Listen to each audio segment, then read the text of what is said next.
Aloha and welcome to another episode. Here we go again.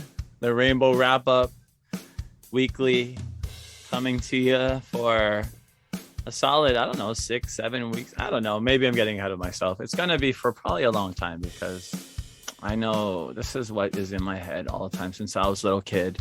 And as well as the two that I have with me on this program.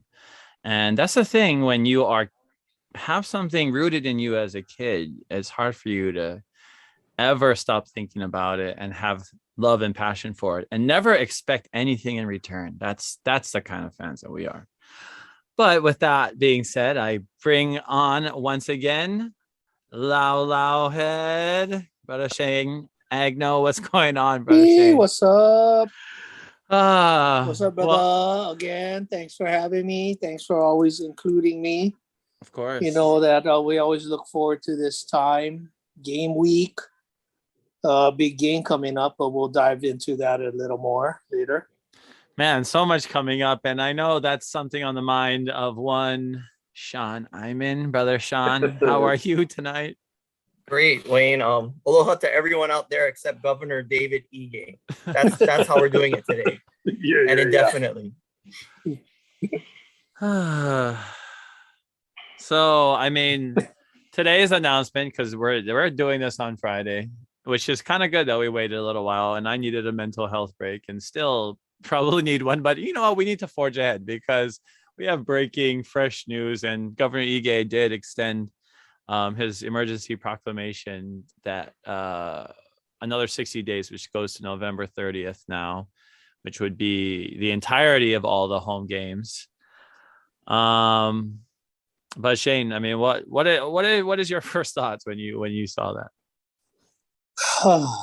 Well, me had to work all day, but as a cable guy, when I'm in the customer's house, I turn it to that thing, and I was just catching bits and pieces, but just catching up later, reading the article and listening to the sports animals talk about it, because all of us Hawaii fans, it makes no sense. And when I watched the interview with him and Dashevsky, he didn't answer the question. He keeps avoiding the question, or he just keeps repeating his same old whatever he's repeating. And it's like, I just give up, I'm going to use my energy and just focus it on the team already, because the team needs us so much. And I know it's like people have those conspiracy theories, like Ige has a personal vendetta against the program. But to me, it's starting to seem like that's the truth or something. It's like, what does he have against the school? I wish I could have more inside scoops. It's just like, it's not making sense. Sean? Oh man, where do we start? Yeah, it's like so upsetting. It's like he should just wear a shirt that says no. I mean, we're the only school in the country not allowed to have fans, and his reasoning doesn't make sense. If it made sense, I'd be able to handle it. But vaccinated fans should be able to watch the game, starting with the parents. And it's I don't know. It doesn't make any sense, and that's the thing that I have a hard time with. It doesn't make sense. Yeah, I mean, so when we say, okay, Ige, why can people go into bars? Why can people go to luau's? Like, that's what we're saying. Well, that's why we're saying it doesn't make sense. First of all, because there are already clearly events with a lot of people that are, or people in close quarters, at least. So it's not like it's not already happening on the same island that the stadium is on. So that doesn't make sense. But in terms of Ige and politics, yes, Hawaii is full of politics from Ige down to the University of Hawaii, down to the athletic department, because that's how Hawaii state government is run. That's how government politics is run. That's how our bureaucracy is run in Hawaii in every department, it seems like. I mean, unemployment guy like literally quit his job. So I mean, like, you know, but certain people wouldn't quit. I mean, the unemployment guy is not getting paid what other state agencies are getting paid. And that's the thing when it comes to the stewardship of this program and and how this program, and this is something I've been talking about since the beginning, that we've been doing this program, is how this program fits into Hawaiian society, everyday life. If it's not important, it's not important. And Ige is saying it's not important. And not enough people are saying that it is, honestly. And that's why he's winning. And Scott Psyche today, so we'll point that out, because I had discussion with UH people who believe that it's a vendetta against green, which makes more sense. The UH thing, UH just isn't important enough. Sorry, they're just not a player. Like, it's a higher thing, but UH doesn't have enough clout. Like, they just don't. And that's why it's embarrassing. And that's why the fans need to really do something. And that's what we're doing right now, which is more. But when it comes to that vendetta, Ige and Green already said, right? He basically came out in support of, or not basically, did come out in support of having fans at the games. And if you go look at Ige versus Green, so Green is also a Democrat. So when we talk about Democrats in Hawaii and Republicans, like, okay, I'm not going to talk about the Republican Party, but I was a member of both, and I would not want to be a member of either. But that's what happens in a two-party America that we live in. Unfortunately, in Hawaii, the two-party doesn't work, so they just put the two people or several factions within the Democratic Party. And if you're out of line with the main faction, guess which one is the main faction? He happens to be the governor, who, let's remember, was installed after Abercrombie. Abercrombie was outside, he was an outsider Democrat. He called a special session in 2013 for same-sex marriage, which made everybody mad. And then, we passed that bill, but and that was, people were like really spoiled because they got rid of Abercrombie. And then that's what you get when you put in Ige. Because Abercrombie definitely wasn't perfect, but he had enough wherewithal for sure to have UH football be important because he was a UH guy. So that's what people get. That's another thing that, we lost out on. And I don't mean to at all be here spouting off for Abercrombie, but I'm saying, like, this is a issue in Hawaii. People have to see context. People can be angry.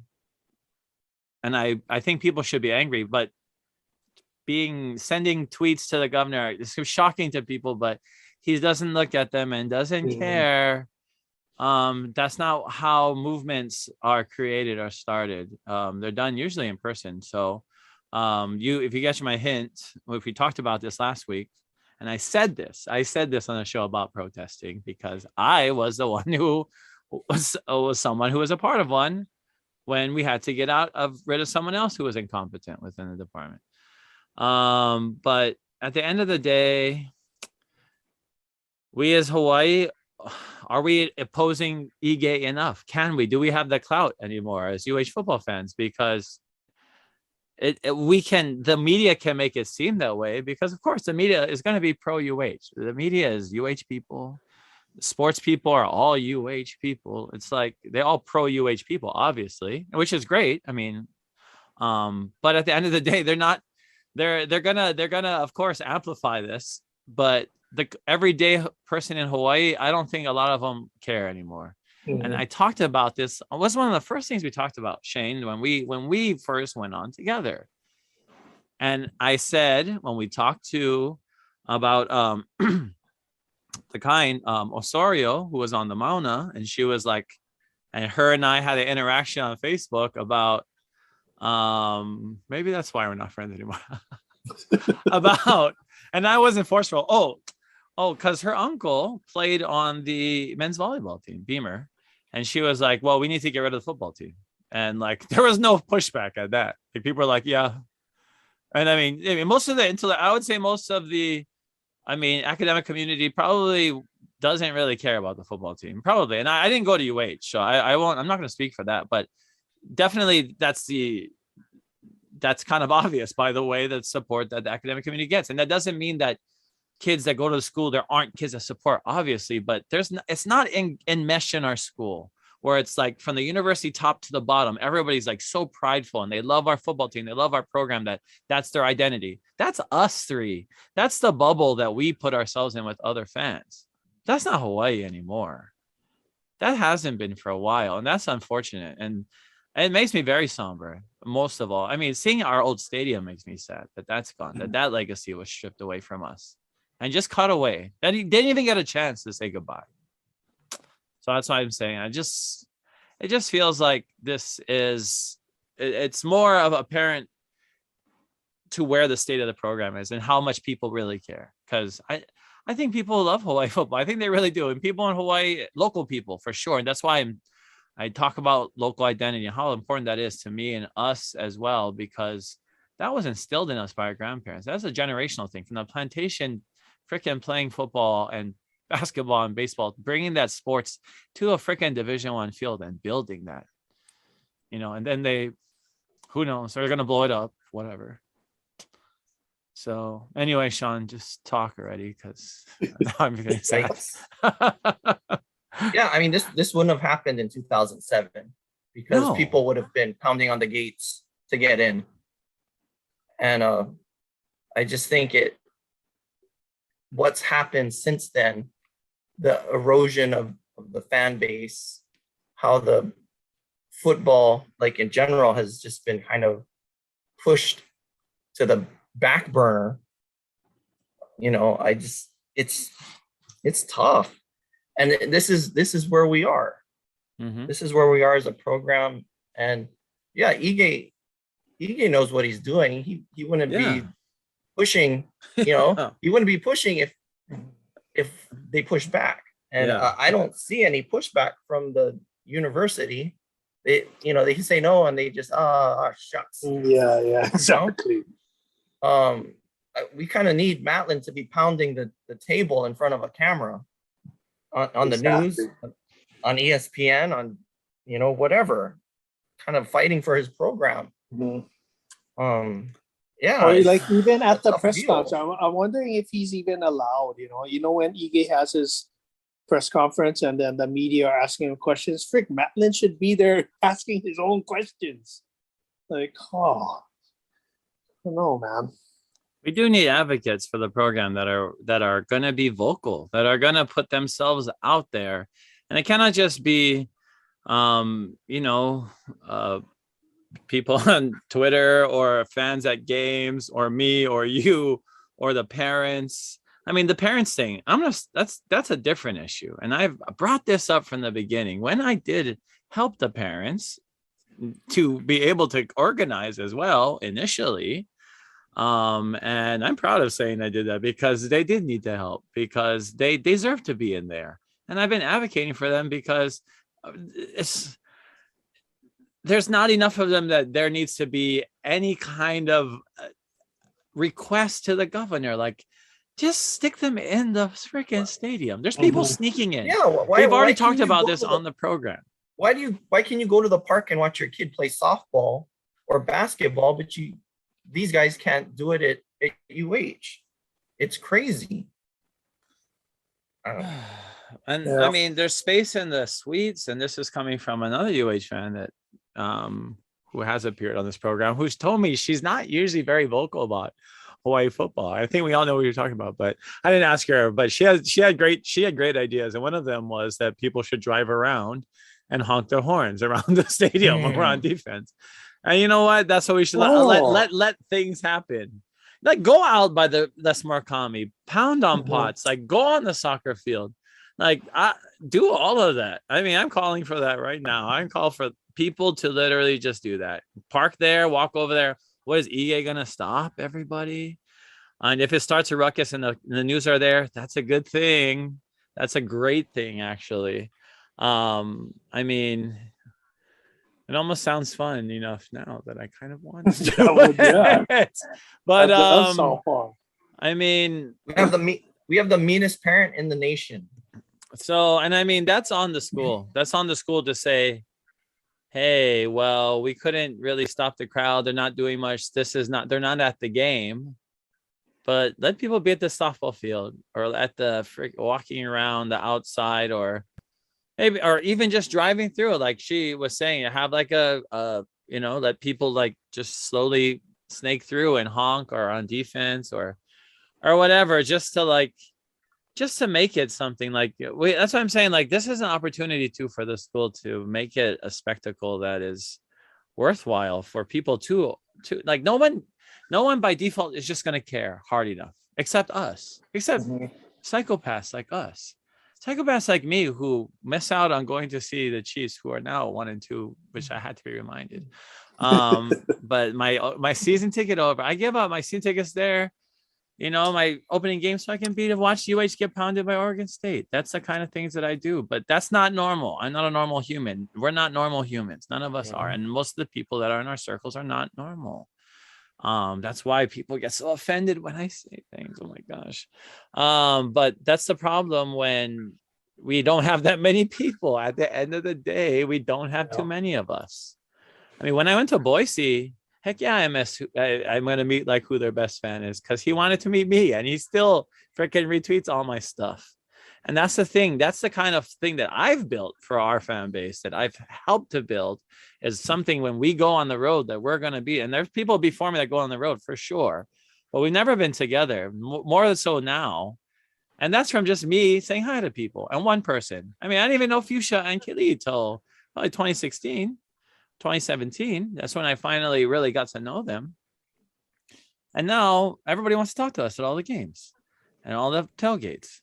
And it's fine with me, but that's not what I asked. I just want people to come to games.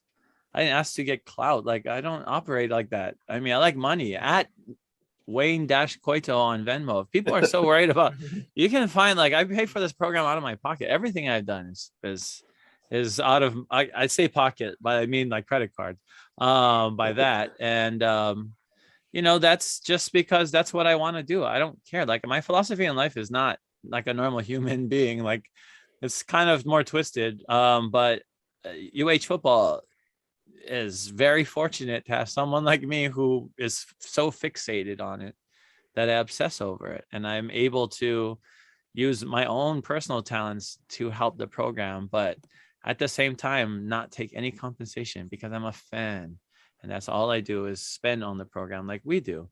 But the problem is we're not, first of all, prioritized. And by we, I don't mean us individually, which we aren't. So I mean by that as well. But we as the everyday fan is not prioritized anymore, and hasn't been, because why? We can't afford the big suites, and we can't afford all, to donate heavy, which is hilarious, because most of these people are donating like on behalf of corporations and stuff. So that's the other ironic thing about corporations now are taking over, the everyday, and that's like the best seats. I mean, that's why my seats at SoFi, which I want to definitely plug at hisportsfans.com. You can see the best seats at SoFi Stadium for the Rams games, right on the visitors tunnel, because I was there to see Tom Brady this last week and Gronk, and I'm going to see Kyler Murray on Sunday. Unless you want to be there. If you want to be there, you can let me know. Info at hisportsfans.com. Info at hisportsfans.com, because you should be there. It's the best seat. It's so fun. I love going to my seat at SoFi. Like, it's so fun. It's renewed, and that's the thing. All of my experiences are getting better outside of UH football. Actually, in UH football, they are. And the thing is, I love going to road games so much that it does feel it's so fun. Like, that's another reason to go with me, because I love going to road. I love doing exactly what I'm doing. Like, all the stuff I beg my parents to do, I'm just doing it right now because that's what I want to do. And I still get pushback for it, but that's because people don't get it. And people don't understand. Like, you can't quantify the kind of stuff that, the stuff that are my feelings that I have, but it's so fun. I do get something in return. I take that back. I don't get it financially in return anything, but I get a lot. I do get a lot of joy out of what I do, what I get to do, and what I set myself up to do. It's not like I'm paying my own bills, but I love being an ambassador at the games. I love going to, like, in New Mexico State. Like, I mean, I got to pet show sheep. Like, it was crazy, and they were so soft, like so soft. I was like, wow, these sheep are so soft. And they were like, I was like, wait a minute, they compete. They're like, yeah. I was like, you have a class? I was like, whoa. then like all these horse, like that. And culturally, that's what I want. And this, like when I travel to a foreign country, which I went to a 5-2 this summer in Western Europe, it's like, that's what I'm seeking, that cultural experience. I'm not seeking anything anything financially, a financial gain. I should definitely be thinking more of that, probably for the sustainability of this program. But we need to be thinking really together as a fan base. Yes. What is our next steps if we do? Because just throwing money, and I don't like fundraising because that doesn't solve problems, but protests do solve problems, a lot of problems. They don't solve all the problems, but they definitely get more attention than, Howard Dashevsky or Manolo Morales, and bless their hearts for asking the tough questions to Ige. But Ige was like ready for those questions. He was practicing that before he got into the room. That's why he was like, yeah, ask me. Okay. Over 234, whatever. And he started rolling off all the statistics. And I was like, dude was practicing that. That's the best performance I ever saw him give. So Ige is not gonna buckle, and he probably did that on purpose. He's like, when is the UH football season over? Yeah, November 30th. Let's have it go to that. Yeah. But I mean, Sean, what is next for our program? And we're talking about now we've blocked access, literally physically. We don't have pay-per-view as blocked viewership for largely. So, a lot of everyday fans are sent away. It's like, what is the future of our program look like? And we can even bring that into the conference realignment talk as well, because that is what's even scarier, because we talked about this before. And first of all, I in my opinion, it's always been a fluid situation in the mid majors, because you're just trying to get into the high majors, into a power conference, so you can even start to reap the benefits of better recruits and better talent, and then better revenue, so that you can start competing for a national championship. So once Boise, and once, as long as the Big 12 stays a power conference, because this is under the current structure, the NCAA structure, before I get too deep in this, but that's what I'm trying to say. Like, we could have an NCAA and then whatever, and the NFL junior, we'll just call it that. But, that is probably going to be, something more relative, but Hawaii is not going to be an NFL junior. They're probably going to be another one with, Weber State and Idaho. So that's a reality, but Colorado State and Boise and San Diego going to Big 12, like, I think that makes sense. I think the Big 12 would love to have California, and San Diego State is good. I mean, they're really good for a team that they're always competitive in a hard place. I mean, San Diego has amazing recruits too, and they have a lot of talent down there, but that's why it's crazy that we beat them. And that's why we had such amazing victories there in San Diego. When we won by 1 point in overtime, that was one of the best games of my life. And now they've torn that stadium down. And that's what I'm talking about. That's the same stadium that we won the Holiday Bowl in 92. So, I mean, like, all that history, and that's why I love going on the road, because now it's like, that's the place where I can be a part of UH history. That's the only place. But Colorado State and Air Force possibly going to AAC, and AAC is a step above. They're trying to stay a step above Mountain West. So they're trying to more hurt the Mountain West. But I mean, for Colorado State and Air Force, I would love to go play UCF. I would want to go play UCF. I would want to go and play Memphis, or who else is in that conference? Memphis, Memphis, yeah. South Florida or whatever. Like, that opens up so much more possibilities, for Colorado and Air Force. So, you got to start looking at it from that level. And that's why independent, I don't look at that. I don't like independent at all, because I used to, I went before, like when BYU went, but now it's like, and it's hard when you don't have a conference championship to play for. It's hard. I mean, I just came from a school that plays independent, New Mexico State. And they're like, we have trouble filling our schedule. What if we get one team to book us twice? Aha. And one team fell for it. But it was so cool going there. Actually, I'm actually excited to go to Las Cruces. You guys have to come back with me next year. El Paso was fun too. I went to that Chihuahuas AAA baseball game, which was also very fun. Yeah, that looked cool. That was so fun.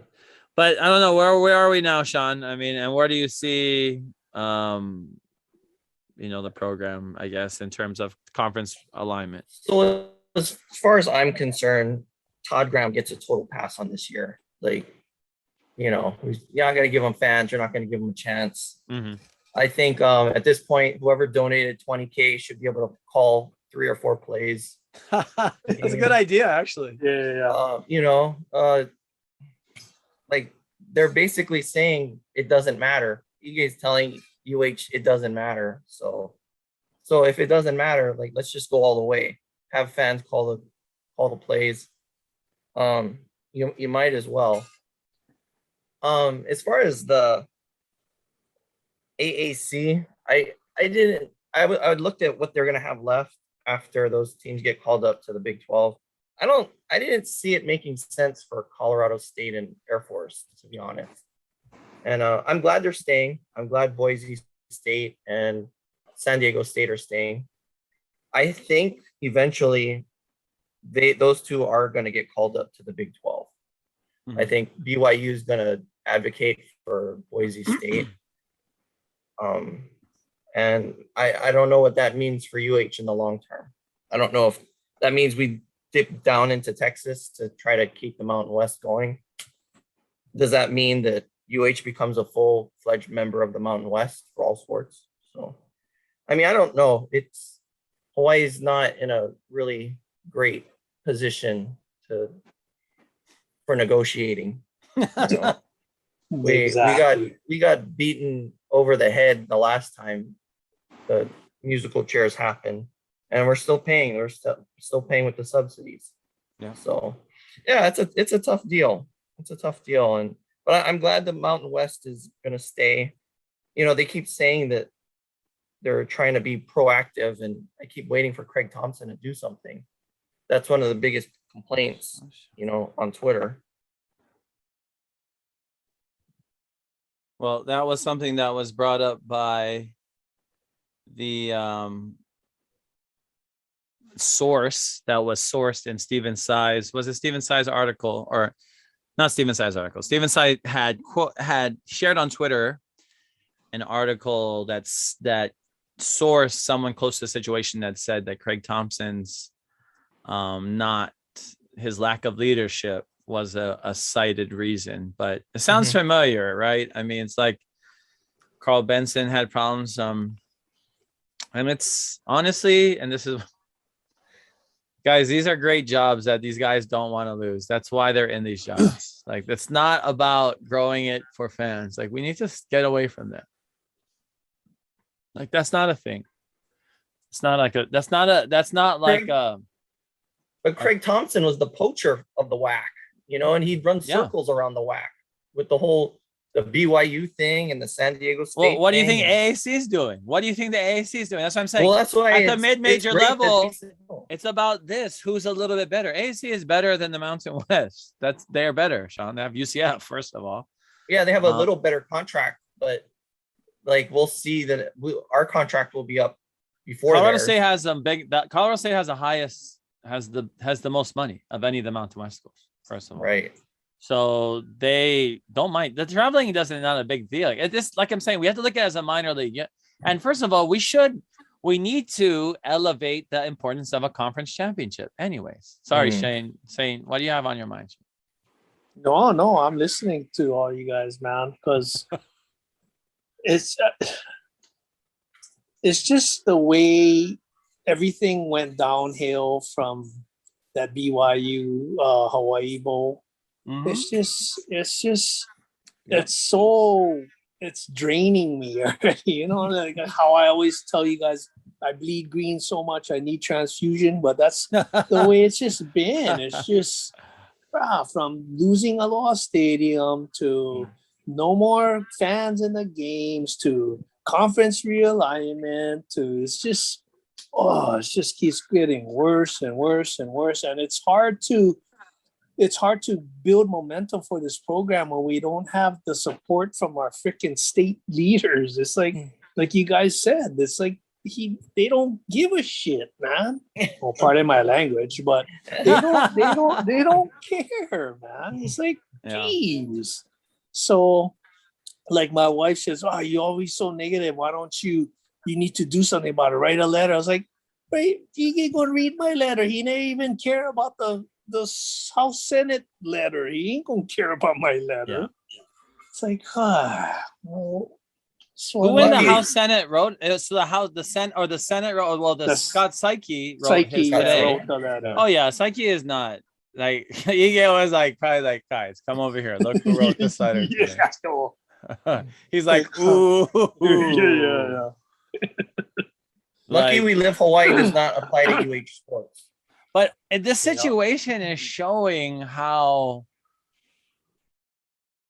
because I don't know if it's just like Ige are people like, I'm surprised that more people aren't using it as an opportunity to, or by people, I mean politicians, like specifically like Tupola or something. I don't know. People that would at least get political, but not that they would, but I mean, Ige wouldn't listen to them, but I think Ige wants people to challenge him right now too. He's like, who's going to step up right now and try me? Because he's like ready. He's got his spin going. Like I mean, that's one thing too. It's important enough that he has to prepare. So I give us credit for at least putting heat on him. But I mean, I think the only thing would be like if people were storming, if there was such an issue, like, and that's the thing. If we had a lot of people that were, how if it was Red Raider country or something, those people would be like, what? And it could happen. Who knows? But they're still going to be outside trying to get as close as possible. No one's going to just stay at home. People are going to try. So, and I'm not saying like go and be aggressive, go be insurrectionists, a la what we know already, who we're talking about. But you have to at least, be like curious, like get us close or whatever. I'm trying to see whatever. But if it's a lot of people, I mean, there are people that have gotten in already. So UH has let people in. They're haven't been vigilant enough because people have been getting in that are not authorized properly. So that's another reason why parents should just be allowed in. And that's why I told the parents to go, and they should be allowed in. And there's ways to get them in. They can go in a suite, which they built and they're so proud of. And they could go into a coach's office, but you need to accommodate them. People just walked in. There's no security. No, I think it's easy to get. I don't think it's that hard to get. But I mean, I've seen there are people that are in there. I've gotten pictures. So, I mean, I think that it's also, and I mean, it's not like Triple C. Yeah, it's not like, I mean, and that's the thing. I honestly, I told him, I think it's awesome that he did. It's great because that's how much he cares about the program. That's literally what it means why he did that, because he really wanted to see the game. He's not getting paid. You're lucky to have hardcore fans is at the end of the day. Maybe I should try. Cancel. Yeah, no one will notice you at all, Shane. Yeah. Yeah, I don't think that would work. You just gotta put like poi head or something. Put a different, bit like ulu head.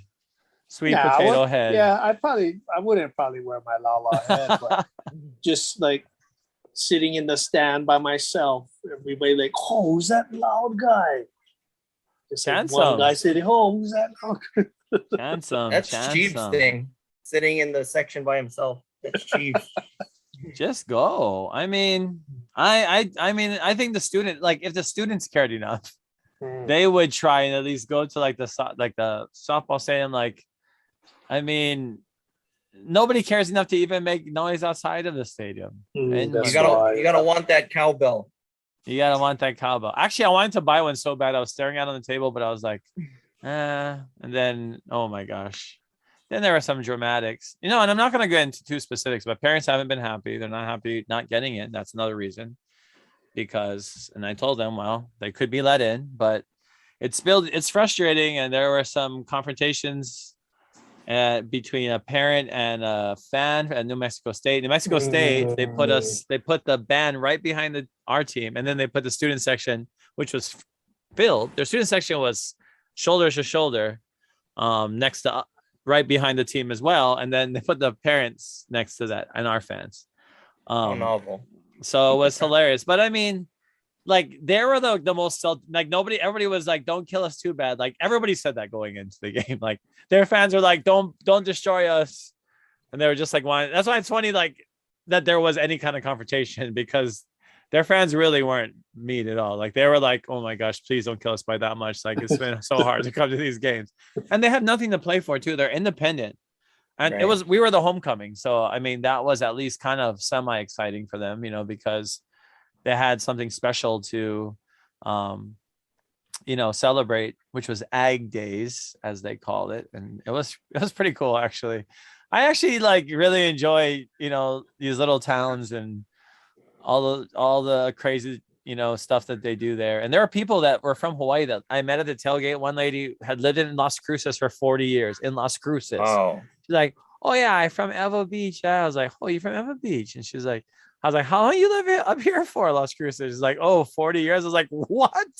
I was like, wait a minute, 40 years? I was like, lady, that's a long time to be in this place. Like, how you left Hawaii and came here? Like, that's crazy. Like, it's shocking. But you can, and it's not a bad place at all. But it's not Hawaii. It's lucky you definitely lived Hawaii. That's for sure. Hawaii is the best place in the world. And I've been to so many places, and I love every other place that I go to for sure. But Hawaii is the number one place in the world for sure. Absolutely. And I wish that in our state that we'd like the Hawaii football team, because football in general is still growing. Everyone loves the NFL. Everyone loves high school football. And I talked about this on the Beware of Bulldogs podcast. I was on the Fresno State podcast, and they made me cry because they want to talk about Colt. I was like, no, that's another part of me, the trauma that I'm still trying to resolve. Yeah, sure. But I mean, that's something that's hard, is because we haven't properly been able to mourn him in a way. And that's why I wanted the school should retire 15 right away, so that we can, already have closure with that. At least you don't have to have, I mean, if they were planning on doing it there, October 23rd, they were supposed to be. Yeah, that was going to be the next home game, right? But even if there's no home game, I don't think they're doing a ceremony. That's what I've heard. I think the family canceled their plans to come out here. I mean, still, Colt should have happened right away. Like, that should be the first thing. 15 on the field. I mean, I'm glad it's on the helmets, but it should be on the field. There should be a huge 15. And he is our treasure. He is our icon. He is our legend. He is number one.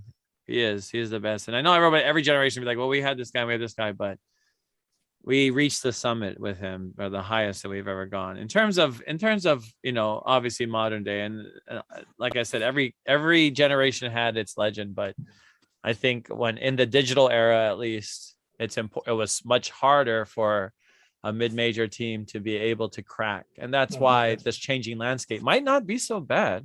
We should talk about that a little bit, but Colt got us there. But we also won WAC championships, huh? Oh, Heisman Trophy finalist. Yeah, Heisman Trophy finalist. He was in New York. And it's the little things too. Like I tell my wife when we watch, I watch the old the 2007 games, like on YouTube and stuff.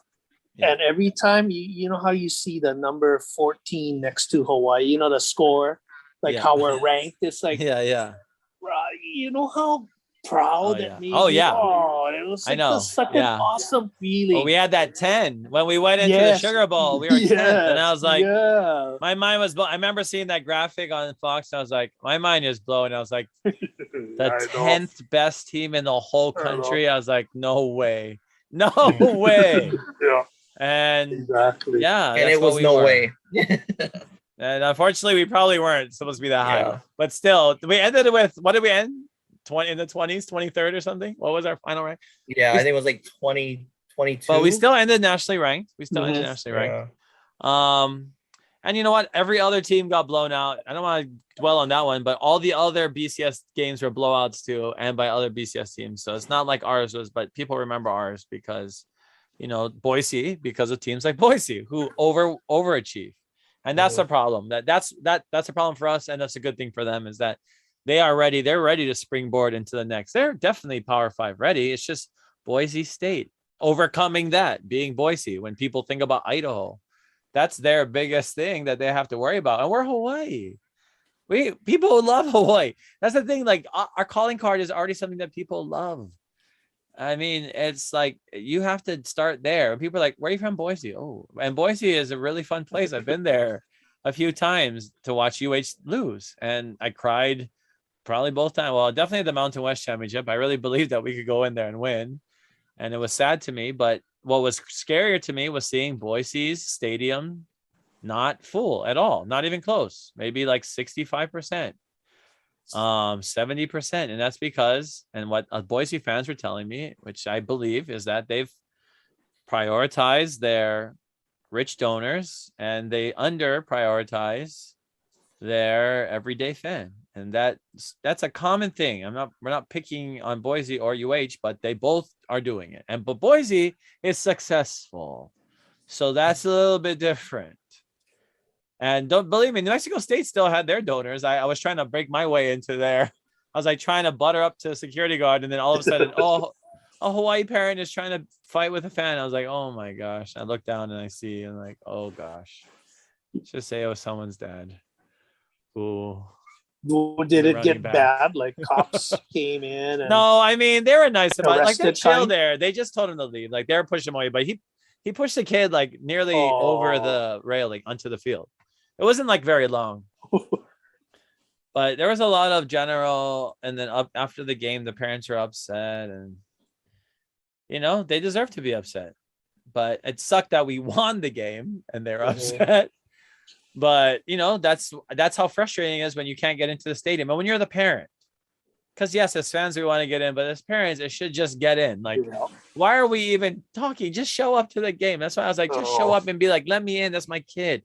I'll stand in that corner over there. What are you going to be like? No, Governor Ige is going to come down and he's going to bring his Gestapo with him and they will send you to the camp. No, that's not what's going to happen. It's going to be used against us in recruiting. You don't want to go there. Your parents can't even watch you. Oh, absolutely. You think those parents are definitely going to be like, not recommend, but there are parents that, that's a thing. It's all about the state of your program, how it's trending. And then Coach Graham definitely has to win hard. He has to win a lot. He already probably lost more games than he's allowed to, but he's allowed to do it because he hasn't been given really a good start anyways, but no fans and the pandemic, but it's hard because he does need to grow. He does need to win now for sure. I mean, but there's hardly, that's just one part of it. We need to grow fans, and that's nobody's going to who's going to want to be a fan now? We're not even talking about who wants to come to school. Isn't that sad that nobody's going to get to see Calvin Turner? Yeah, Jr. I saw that tweet. On island. True. Like, true. Watch that guy play here in Hawaii. Like it just bums me out. Yeah, that guy sucks. I watched him 3 times live, but if you guys came with me to New Mexico Bowl, so I mean that's the thing. My You own want to watch this team, you better go at Wayne. you have to. Only way you're gonna see them. Say that again so I can get a clean cut of that. Oh, if you want to watch this team live, you gotta go travel with Wayne. Hawaii sports fans. Get it. Yeah, that's what. And the funny thing too is because my wifey, she wants to move to the mainland. She wants to get off of this rock. There's so much more opportunities out in the mainland. But for me, I never wanted to leave because, of course, my mom, my family, my friends here. But another big reason I didn't want to leave, it sounds silly, was because UH football. Yeah. But now at this point, I would rather move to the mainland because I'm going to get to see more games. I'm going to go to every road game. You can go to every road game. Yeah. That's why I wanted to ask Fuchs. I'm like, Fuchs, was it really worth moving back home? Because now you don't go to the road games and you cannot go to the home games. Like, I was gonna ask that Timmy too. Do you regret moving back? Move back for this, and then you can't even watch. But I mean, I think she wanted to move home. I think being at home is the best, but I know it's hard. That's why for me, I'm home enough. Obviously, like I'm home.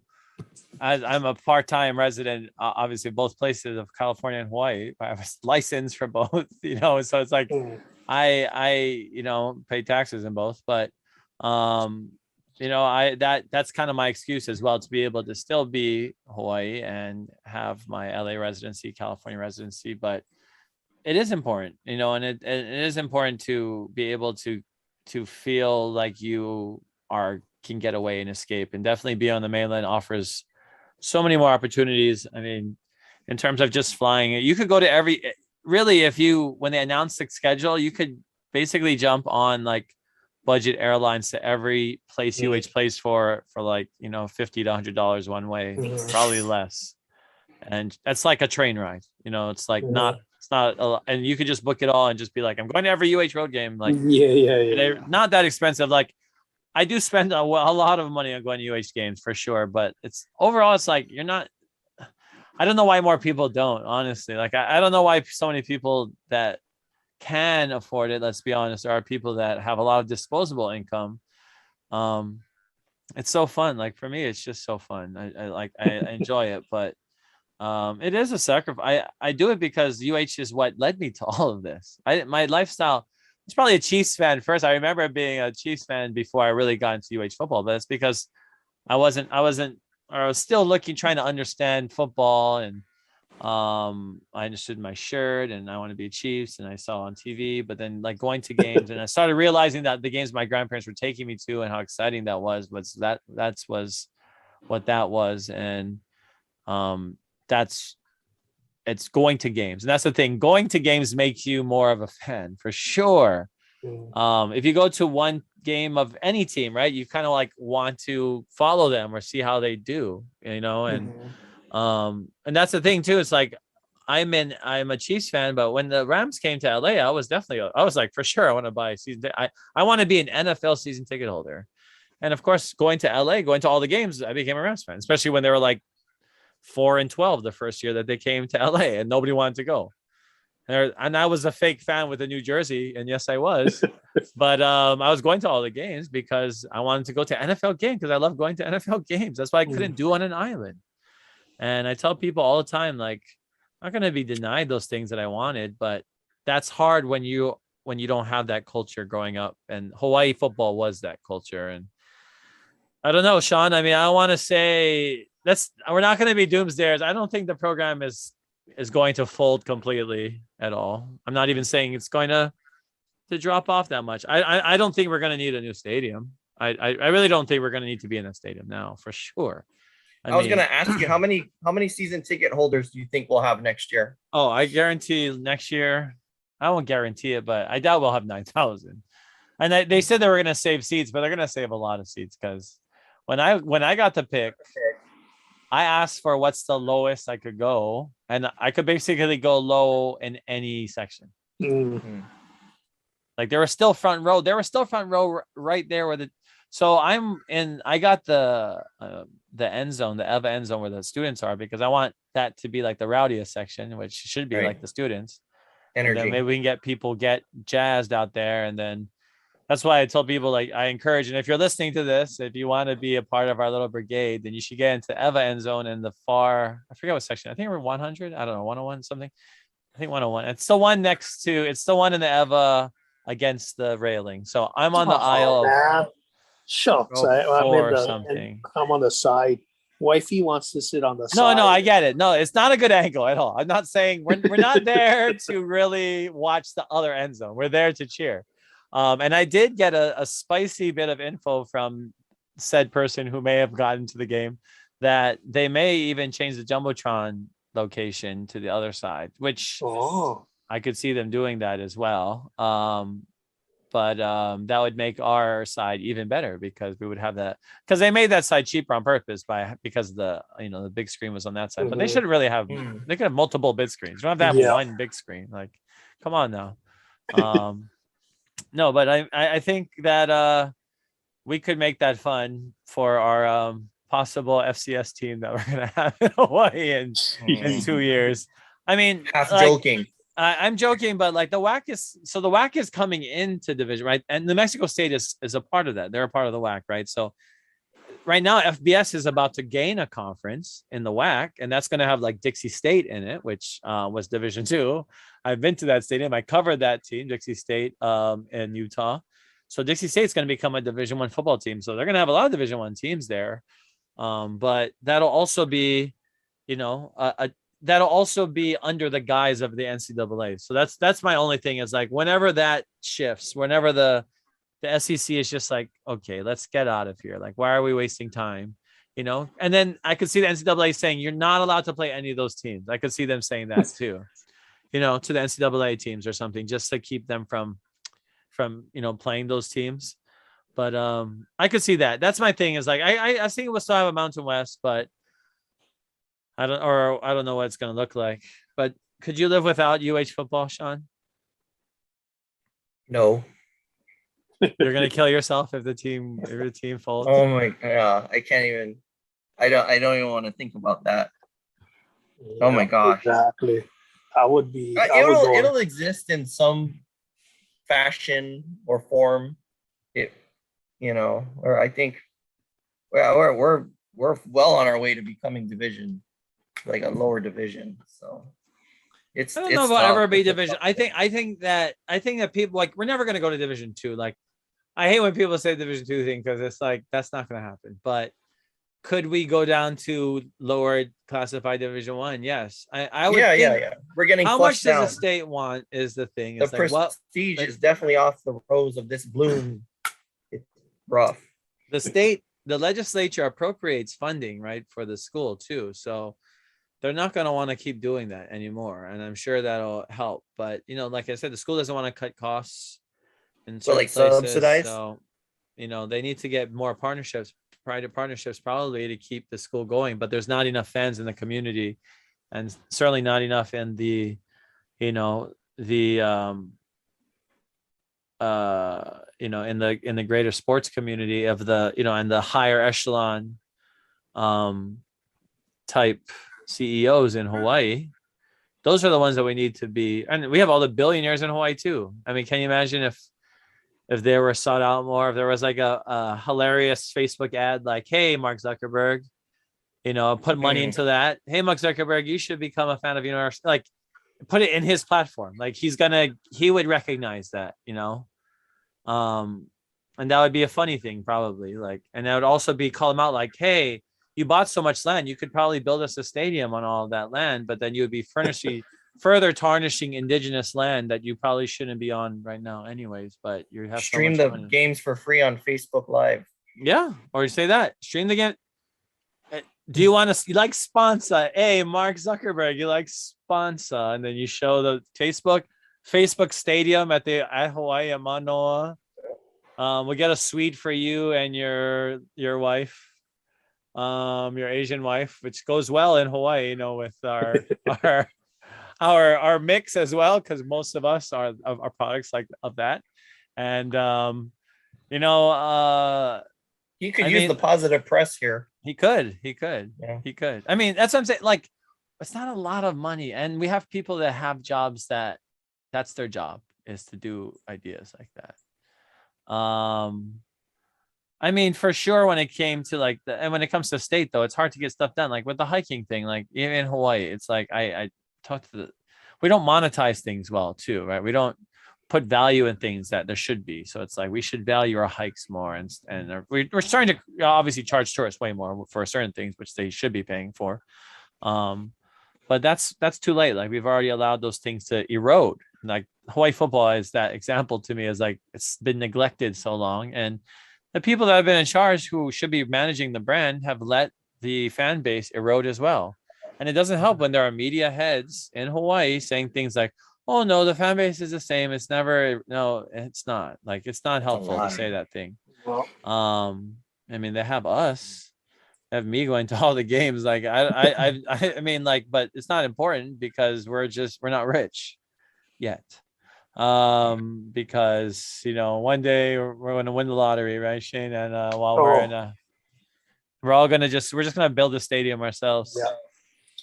You're gonna be? Are you going to you're going to be UNLV game? Huh? That's a stupid question, right? Oh yeah, I'll be at every game still on the road. Yeah. Oh, for sure. Like the road games, I mean, yeah, I'm not gonna miss a game. Like it's fine. It is a stupid question, honestly, because honestly, I'm that stupid. Like I keep going. Like nothing stops me.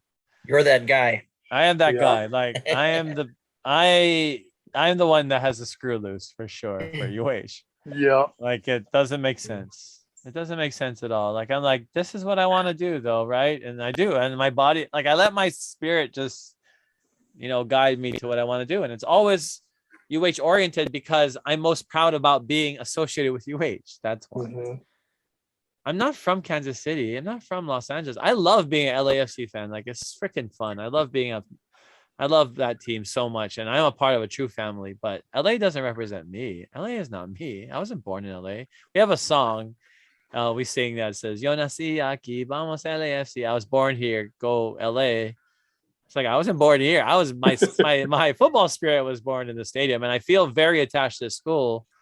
But I'm Hawaiian. I'm from Hawaii. I'm proud of to be most when I'm there repping the place that I'm from. Like seeing like a jersey with the place I'm from on it come out of tunnel is like always been pretty cool to me. And Hawaii football is all of that wrapped into one. Like I'm proud of seeing Hawaii athletes, obviously on the mainland, but like that their teams are not representative of Hawaii. So that's why for us, it's like we want to see our name up there. And it's cool. Of course, everyone's going to say, oh, Tua's from. Everyone's going to know where Tua and where Marcus is from. Everybody knows that, right? But it's like Hawaii is amazing because Hawaii is most amazing when our state football team, is number 10 in the country and in New Orleans, and everybody loves us. And I remember just walking down Bourbon Street or that other street that Cafe Du Monde is on. And I was like walking past one of the stores and they had the stickers. Yeah. They had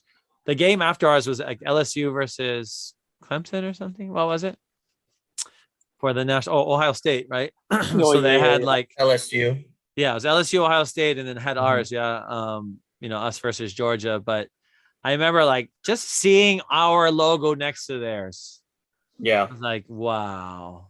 Like this is like our cool. Our logo on those Sugar Bowl shirts that people are still wearing. Yeah.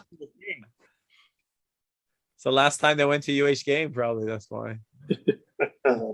I went to the very next game after that too, and that was Tim Tebow in the swamp, Florida. Yeah. So, and we got blown out in that one too. I was like, man, 2 blowouts in a row in the East Coast, in the South, and now it's not as cold. It was hot. It was so hot. I was with my friend. That was a fun trip.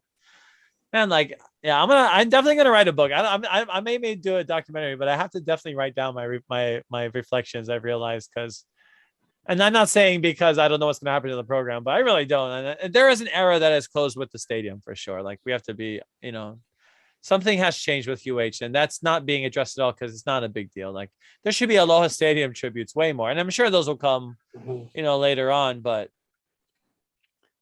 that's crazy. We just changed venue, and then we don't even put fans in the next one. Like it's just such bad timing for everything, and it's just too bad. It's the changing of the guard, but people will change, like you said, Shane, and people will and there are probably other people like us too. That UH football is one of the things that keeps them at home because it's something that grounds them too. Because it's the same thing that grounds people on the mainland. When I go to tailgates, people are always like, "Man, I just love that feeling of being at home." Or, "Oh, real mean to Pigeon," when people start talking and they're on the mainland now for a long time. And you're like, "Oh, where you live, Auntie?" Like, "Oh, Rio Rancho, New Mexico." I was like, "Oh, Auntie."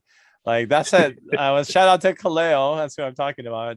His dad is in Mexico State grad, and his mom was like this, like Hawaiian lady that was up there too. And his dad was he looked like a New Mexico State cowboy rancher, and his mom was Hawaiian, and they live in Rio Rancho, New Mexico. And that's kind of awesome. That's the couple that was sitting down, right? Because their son was the one that was wearing the Brennan jersey. Right? Yes. So they were on my show. Yeah. They were on my show. So that was fun. But I'm saying like that's the kind of experience, and that's what I appreciate about UH football. That's why it's so important to me, is because of the cultural experience, and it's the blending of everything that I love. I love being from Hawaii. I love football. I love this team, and I love traveling. So it's like everything I get when I step into a stadium, I'm like, oh, I'm here. Like every single time. I've never once been unhappy in a stadium. I'm always freaking happy.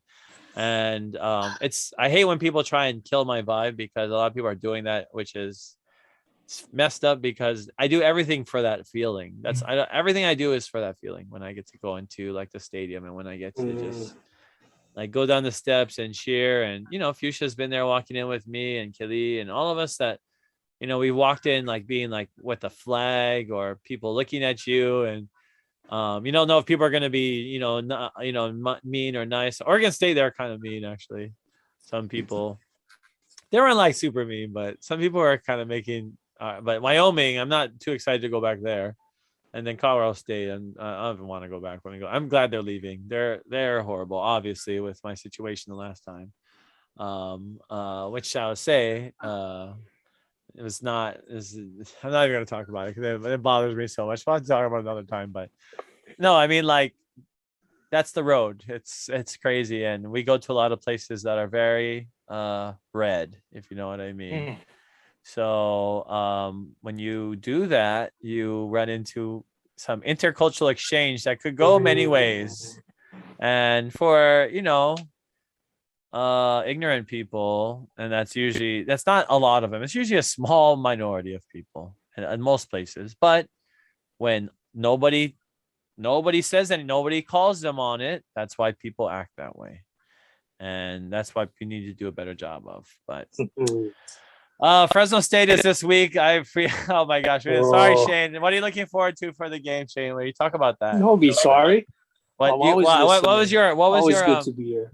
What was your prediction again? I'll go look it up real quick. Oh, please, I forgot. I'll go look it up. You guys had Fresno State winning, and I had UH No, winning. I didn't. I didn't have Fresno winning. You didn't?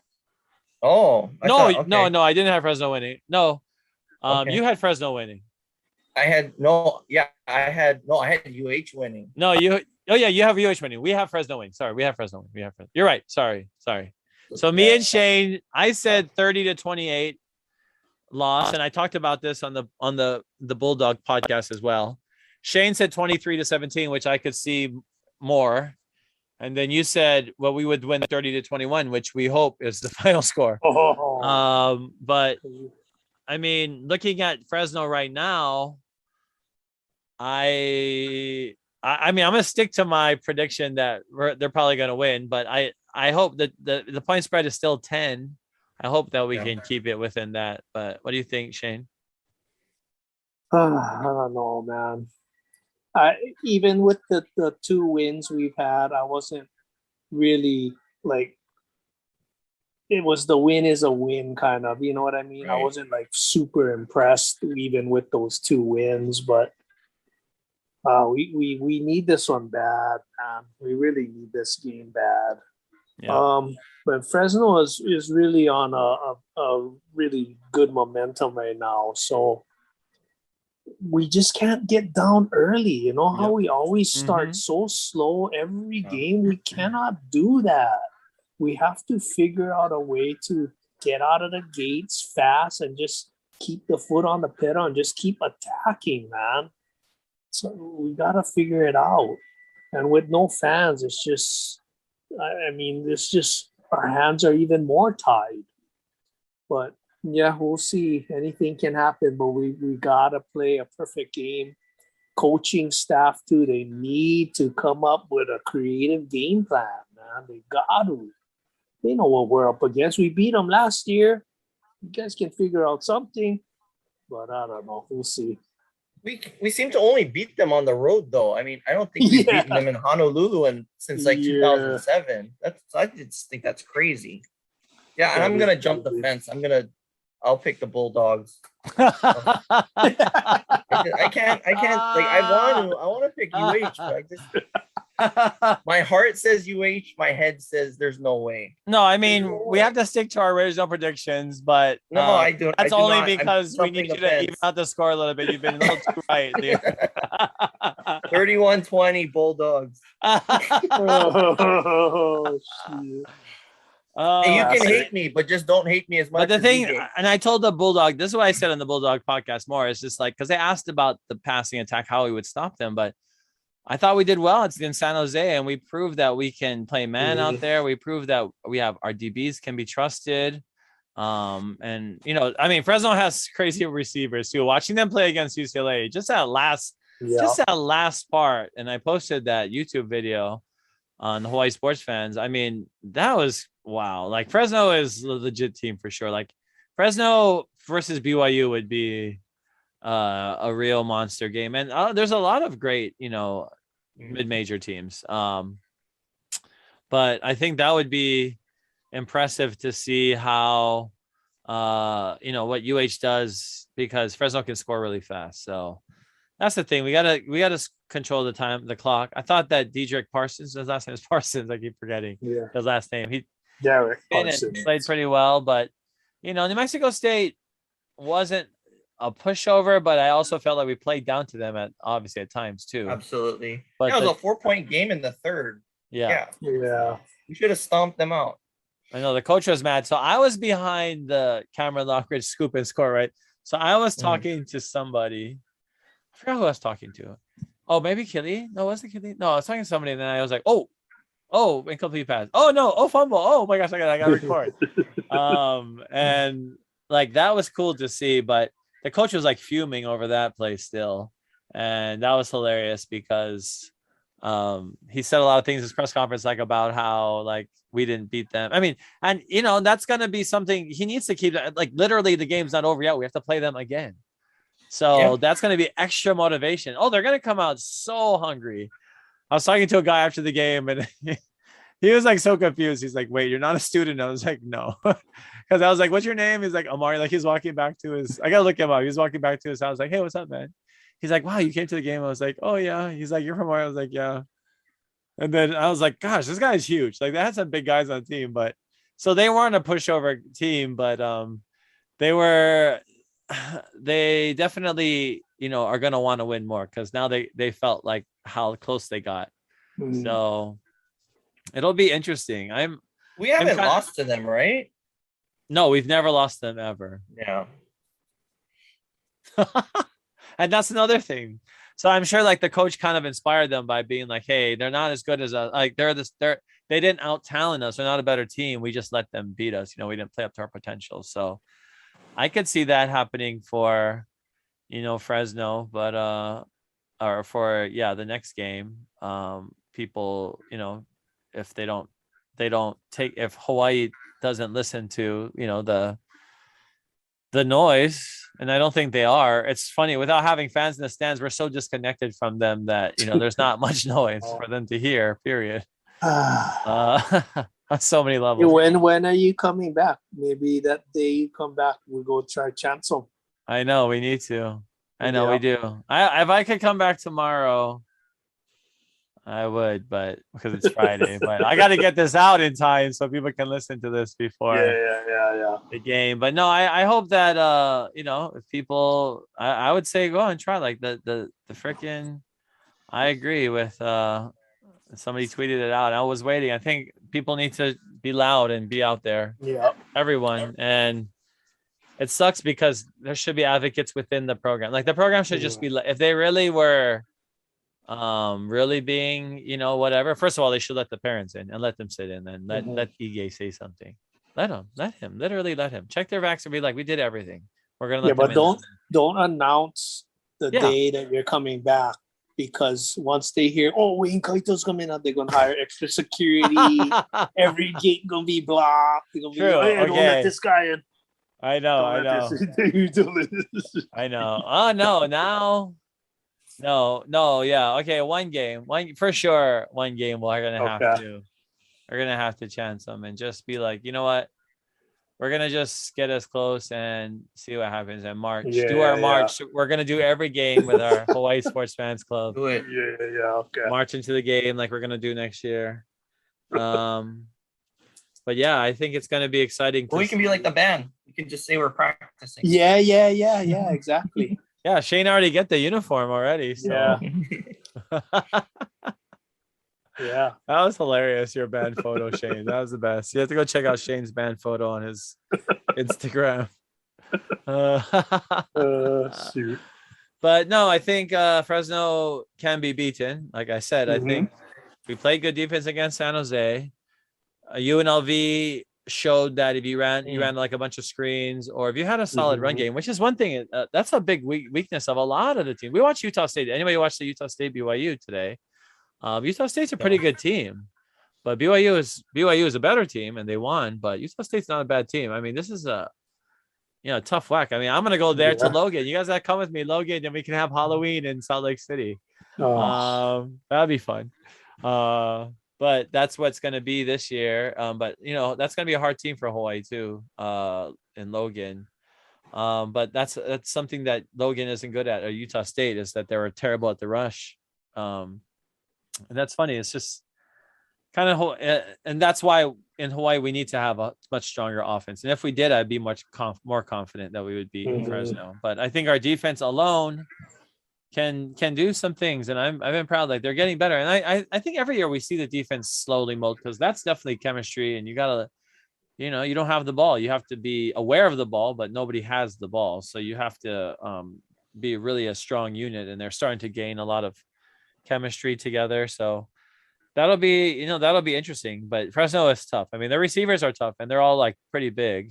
Quarterback's great, and their quarterback is like number 1, 2 in the country passing. So, and it seems like every time we play another quarterback, that's number 1. That's the thing. That's the Mountain West. That's what we think about, is throwing the ball for a lot. So we'll see. I mean, what do you think about Coach? What do you think about our out? Because Bo, you didn't know about last time, Shane. But not what after New Mexico State? Did you see any improvement in his play calling? I don't, not really. Any specific plays stick out? How can you your first play of the game, you hit Martin on a 74-yard touchdown pass, and then the rest of the game no more? It's like, what? Dial it up. Yeah, and it's exactly same as, because Sean can relate, but we're both Seahawk fans. It's the same thing. Like, freaking the offense is doing so good, and all of a sudden you guys suck. Like, what the hell's happening here? Man? Like, it's so frustrating. So, but June Jones was on Artie Wilson's show today, and I guess June had a point. He said, Bo this is his first year. He's like a rookie. So hopefully he can continue to grow and learn more, and you got to give him a chance. But at the same time, like, oh. And that's the thing, no. And his coach is right. It's just that at Hawaii, we didn't think that we were the program that was still giving chances to people to, break in. Especially when this is a year where we expect coach to build even more. We're supposed to keep growing, and and it's hard. I mean, obviously all the other coaches have, and by all the other, I mean, his predecessors have always taken a step back in year 2, but we wanted the offense at least to be more consistent. What about you, Sean? Any takeaways from New Mexico, Sean?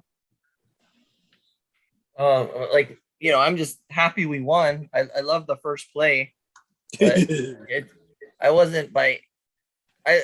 the defensive touchdown was nice, but I wasn't really impressed by what they did. I felt like they should have stomped them out, and they didn't. So I'm happy they won. I'll take it. It's fine. Yeah, I mean, it's good to win. It doesn't feel that great when it's a team like that, and that's another thing too. It's like when you play teams like that, it's like we would have crushed their soul before 10 years ago. Yeah. And they were in the game in the third quarter. So it's just that's where we're at. But it's also like a win. It's an exhibition game for them, and it feels like one to us too, because that's what it is. So it's like none of our wins, and that's why I stress this in the Bulldog podcast. Our only game that I think we should focus on anyways is San Jose. And I thought we had a lot of good out of that game. And San Jose is the defending champ. Did they play this past week? Did you guys see San Jose? Well, they lost to Western Michigan the last game. Oh, they did. Okay. Yeah, after they played us, then they lost to Western Michigan. All right. Well, I mean, that we'll see what that means. Yeah, they weren't that high in Josh Pacheco's Mountain West power rankings. Oh, yeah. I think they were 6. I think you were 8. Yeah. There was a guy that posted on, and bless his heart, I think he follows me back, or follows Hawaii Sports, about the conference talk or something about making a power Western power Mountain West Eastern, and the thing is, it's kind of what the AAC is doing already. Really, is what they're doing, because, and that's what I wanted to get at before, is that we have to make the conference be what the goal is anyway. So even if we were FCS and we were in a strong, if the Mountain West got demoted, we just took the best mid majors, or the Mountain West got demoted or something. I mean, actually, we could win a national championship, which wouldn't be a bad thing. That'd be cool to win a national championship. Take it. But our fan base is going to be small anyways. Like, we're not going to be able to get into new stadium. There's nothing that's going to get us to 35. I just don't. I think we're far from 35. And I'm saying, like, I don't even think we're going to be able to develop a worthy season like a lot of the BCS, like akin to that. Unless, even going, it's going to be hard. Just even harder than it was in 2007. So, just waiting for that to happen to bring people back is not going to happen. But I'm hopefully. It's more the NCAA. Where does the NCAA go from here? It's like, are they going to fold? Are the SEC, are they going to conspire with, the ACC and the Big Ten and Big 12? Or are they going to, just try and stay within the NCAA's purview? Because the NCAA definitely is going to want to keep them around too. They want to keep, they want to keep those schools within the NCAA because they have all the Olympic sports too, like gymnastics and everything else, right? They have all the other small sports. So the NCAA wants to still, they're gonna have to figure out a way to make it work for sure. But even in the current structure, do we like the current structure? It's like, maybe what the Mountain West, a weaker Mountain West is better. We can win the Mountain West, or we should, right? In theory. We said that about the Big West, but one basketball title. So yeah, with another guy's dudes. Yeah. But Yankovic, he was recognized as one of the alumni of the week to remember or something in the Facebook post. Jenks. He was really good though. He was definitely a stud. For men's basketball, he's up there with Savo and Carl English. And Trevor Ruffin and AC. I'm sorry, AC, for not even saying your name earlier, but that's the thing about UH sports, is that it's so ingrained in all of us too, is that and that's why we do things like this. That's why we have shows like this. That's why we spend time doing this. Why I spend my money and time having to add things, having to put it on to web hosting, because it's something that I enjoy doing. It's fun to me. It's being what I do as a kid. But the technology wasn't there. Isn't it going to be even more grim for the arena sports spinning this forward? Yeah. If they can't even have mass vaccinated people in an outdoors football stadium, what do you think is going to be like inside the Stan Sheriff? Yeah. They're not going to do nothing. Mm-hmm. So, yeah. It looks like a pretty crappy fall, guys. No, I just got to come to the main. See, the thing is, when you're on the mainland, so Shane, you got to figure out a way to maybe maybe you just got to join me at Hawaii Sports Fans, and we create Hawaii Sports Fans LA. Then you can live here, and then you can go home when you need to. I think that's what. Well, wife loves to hear that. That's season. But Hawaii play. That's the best part about the Big West too, is that literally within LA, they're like all of the schools. You can see at least 6 schools within like a 2 or 3 hour drive. So you would basically be a home game every time. We would make it a home game for UH for the smaller sports. Every single time. Man, this is sounding fun, actually. It is. It would be like going to Northridge. Like when me and Brian Koji, shout out Brian, he lives in Seal Beach. He comes to a lot of games with his wife, but he's been deployed for a long time. But it was fun going with him in Northridge, or packing up and going to Riverside, or going to Irvine, going obviously Long Beach, Fullerton. And these are places where some of the fans can get crazy too. So, and it's cool because and that's the thing, like just looking at if you subscribe to like a lot of the other Big West schools, like their email lists, they care more about their fans, no doubt. Like their everyday fans, like they have way more fun stuff. I'm like, ooh, I would go to that if I like this school that I hate. But I would go to that where like, and like Long Beach has like a cool looking, logo, and like they have a cool looking beach looking thing. And when they have t-shirts, I'm like, ooh, that's kind of a cool shirt, but I hate that school. So no, I would never wear that. But no, I don't hate Long Beach. I have a lot of friends that went there, but I definitely do not enjoy the interaction with Long Beach fans typically at the Honda Center, which we'll never have because now we're going to be in Nevada. But even going to Vegas, like that's a drive. Vegas. So that's the thing about like, the mainland, and I hate to say it, that's probably going to be for this year. So definitely Hawaii sports fans, you got to hisportsfans.com. I mean, let me know what kind of trips you want to go on. This is like the stuff I think about all day. Like, while people are just like, and I'm just like, okay, I want to go on a trip and plan one and take people. But, it's the kind of fun that I think a lot of people don't give to themselves either. Like you have to allow yourselves the freedom to, have fun and splurge. Like I tell people with the Super Bowl, like it's definitely splurging. Like, it's my retirement. Like that's where my Super Bowl tickets went to. And that's, and that's all of the money that was in there, plus all the, everything else. But that's what it costs to go to see your favorite team in the Super Bowl, and like, I'm not going to justify it. Like I'm definitely crazy, but, a lot of people else are crazy, but they don't know whether they want to pull the trigger because of the emotional trauma that they could get afterwards. The media, like, oh my God, I can't believe I did that. But for me, I was like, zip. When you get used to it, like, bye-bye, I'm going to see my best team. Yes, go. Yes. So I'm not, that's terrible financial advice for sure. So don't take that advice. But, that's what being a football fan is like. So is your dog all ready for California? Is that what's barking at you? LA bound? Yeah. She's actually cheering for your Kamehameha. They're what's losing the score? to Puna 14-7 right now. I know. Did you catch any of that St. Louis game? Oh, that was I didn't. I heard. Yeah, I heard on the radio.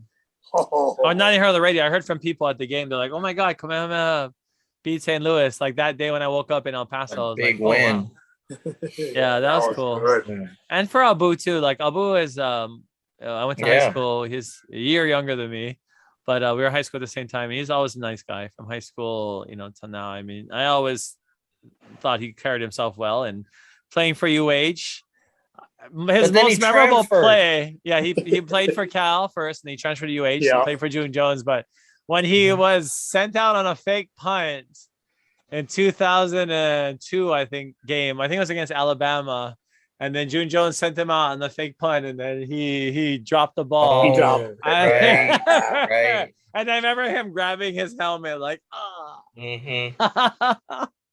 But that was crazy. I remember sitting I remember buying my tickets to that game on freaking eBay and going to someone's house in Milani Malka and being like, oh yeah, I'm the guy that buy that tickets from you on eBay. Like that's what kind of market there was for UH football tickets. Can you imagine that third party sites were like eBay?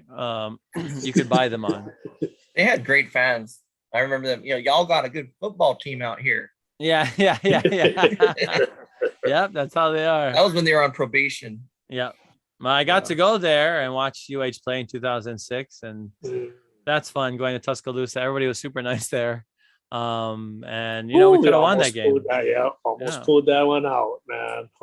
I got to talk to Colt about that. Go watch my Colt Brennan interview again. I mean, if everybody's listening, Colt Brennan on the Hawaii Sports Fans channel on YouTube, youtube.com/Hawaii Sports Fans. But that Colt Brennan interview will always be something for me, a treasure. I mean, that was a gift that he gave me. And I remember the moment I got off, I remember like feeling so exhilarated, like, wow, that was amazing. Like that was freaking so cool. Like everything a part of me was beamed up, and it just deepened my love for him as well as a person, and how much I was like, and that's why it's so hard to deal with him being dead now, is because there was more to his story and so much that I had seen and that I had expected to come to. I was waiting for it and I was excited, and he would have probably been on this with all of us, talking with all of us. I mean, there's so many things, so many ways we could have integrated him too. And I know that he would have loved that, and he reached out, but That'll always be one of those things. That's why it's just like UH football. It's like you never expect something to go away, but you got to deal with the ramifications. I mean, the ramifications of it. No, I'm not going to say it's another team. That's next week, buddy. Oh my God. So it's funny. And I was talking about that with the Rams game. So like there was a Bucks fan behind me and he had a Rams tattoo on his back and he had the Bucks, but he lives in downtown LA. So this is normal. There's so many it's just transplants here. It's like when I was at the Niners game, there was a big, and he's like, oh, I'm an Eagles fan, but he was like the biggest Niner fan. It's like when I'm at a Rams game, I'm like the loudest Rams fan, but I'm a Chiefs fan, but that's normal. But this guy was funny because it was hard to be there and I understood his pain because he couldn't cheer at all. Like you want to cheer for the Rams, but he had his Bucks gear on and he was like, oh, and he sees his team lose and he left early. And I was like, man, that's sad for him. But I was like, don't worry, bro. You beat me in the Super Bowl. I was there in Tampa and your whole city converged on my car, which I strategically parked 3 blocks away from the stadium. Yet I couldn't get out for hours. And then I had to see these freaking Bucks fans jumping on other cars and celebrating. I was like, get the freak off my car. And walking out with the freaking Mahomes jersey on. Everybody freaking yelling at me. But what a great experience that was, honestly. It was so fun. That's what I mean. I have pretty good stories. It's pretty fun. Everywhere that I went is like, it's a cultural masterpiece in itself. And Tampa is absolutely one of those places. Florida in general is Florida men. Like those Florida men definitely live in Florida. Like you see them all. But Hawaii football, obviously the topic, but not to spin off. But I think the NFL is something that, and other leagues, they've all had to evolve. You have to get the fans some different way. And the NFL is evolving and charging us more and charging. Pretty soon I have to start donating plasma or something if I'm not there yet. Soon. But I mean, that's what you got to do with all your product. You can't just raise the prices on the ticket. And you shouldn't even expect your team to, and like I said this, when I go to games, I had to stop waiting to just win because it's going to depress me for the weekend. I had to stop that. I'm sure we've all got to that point as well because I legit would be so upset on Sundays. Like my day was ruined. I mean, in UNLV, when we lost UNLV in 2013,